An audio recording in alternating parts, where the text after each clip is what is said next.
Hello, welcome. I'm Sherry, and in this video, I am going to share one of my absolute favorite Abraham Hicks methods for raising your vibrational frequency. So, the method I'm referring to is the emotional scale, and this can be found like in very, very great depth in Abraham Hicks' books, Ask and It Is Given. So essentially, what the emotional scale is a sort of map that describes the highest emotions that we feel here on Earth as humans and the lowest. The highest is joy, appreciation, love, like those like super high emotions, obviously, and then the lowest being like fear, depression. But in between those two, like extremes are like a lot of emotions in between.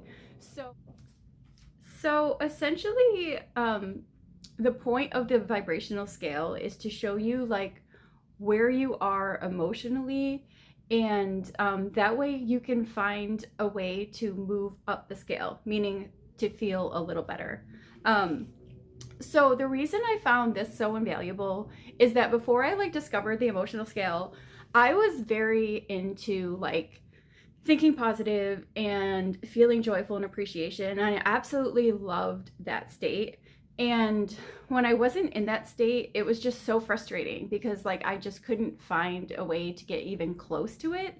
And when I started to sort of be in a place where I was like really on the lower end, like between like sort of like fear and anger, like just like very low emotions, I just couldn't find a way to get out of that because I just wanted to just feel good all the time.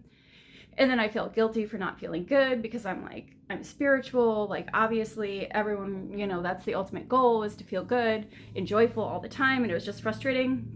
And then I discovered the vibrational scale, and it really helped me because it was a way of like kind of moving out of a really low vibration.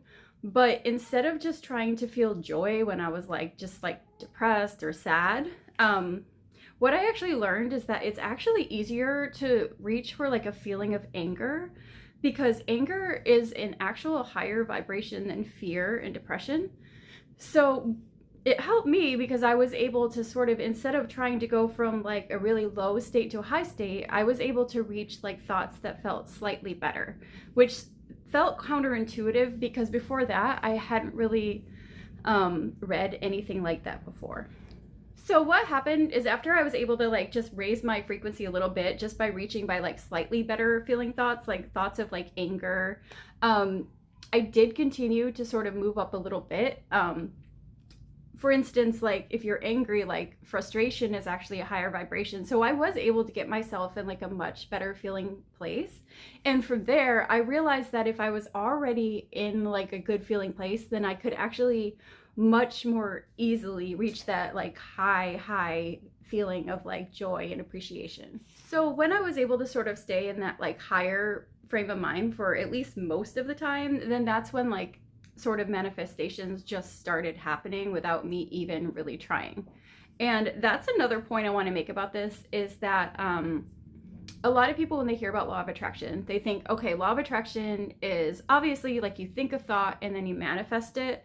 But what I learned from this and just the Abraham Hicks material in general is that law of attraction, you can get much better leverage if instead of just thinking about like making something happen in the outside world, you think of law of attraction in terms of like thoughts. And that's why the vibrational scale like works, because like if you're thinking like angry, fearful thoughts, then like the law of attraction will bring to you more angry and fearful thoughts. So if you can't work on that vibrational like level of feeling better, it's really hard to actually make something happen in the outside world, because the whole idea of law of attraction is that like it's your energy and your frequency that actually creates the outside world.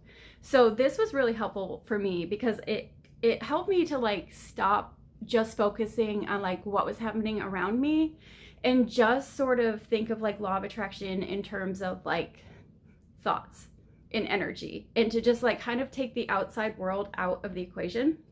And this kind of really helped because I could identify like, okay, what am I feeling? Boredom. And I have it like written down right here. So higher emotion boredom is contentment. So okay, it's not that hard to go from boredom to contentment, you know, like it's not that big of a jump. Like, you know, I would be like, well, I'm bored, but you know, at least I have the luxury of being bored, and that's a good thing. And that would help me, like, you know, just like little tricks like that would help me just sort of just like, you know, inch up the scale. And it wasn't like this grandiose, like, oh, I'm bored and all of a sudden I'm gonna just appreciate the universe and feel one with everyone. Like, you know, that was really hard. Not that that can't happen, but my biggest reason that this is my favorite exercise of Abraham Hicks is that it really just showed me like the powerful nature of thoughts, and it helped me to stop focusing on the law of attraction as something that's just about manifesting in this world. And it helped me to focus more on you know, thinking in terms of thoughts and like understanding like how one thought can bring other thoughts to it. And when you can really start to work on that level, like when you can really start to like actually do the work of like raising your own frequency in your thoughts, then everything else just sort of falls into place. Like it just happens naturally, because whatever like energetic state we're in, you know, that would just naturally influence the outside world. So that was, you know, just really helpful for me, because I know there's just so much information out there about just like visualize and like just keep imagining something happen and affirmations, and all of that is great if it like if you can actually feel the emotion while you're doing it. But if you're not able to sort of control your emotions and you're just sort of like visualizing stuff and saying stuff you don't mean, like, oh, I'm wealthy and happy and in an amazing relationship, you know, and then your life is falling apart and you can't pay your bills and you're feeling that, then those affirmations aren't going to help. But if you can just do like, you know, the simple work of like, okay, I'm really worried about money, but you know, can I feel just like a little bit better? Like, well, I haven't had money before and things have like miraculously worked out before, so maybe that can happen again.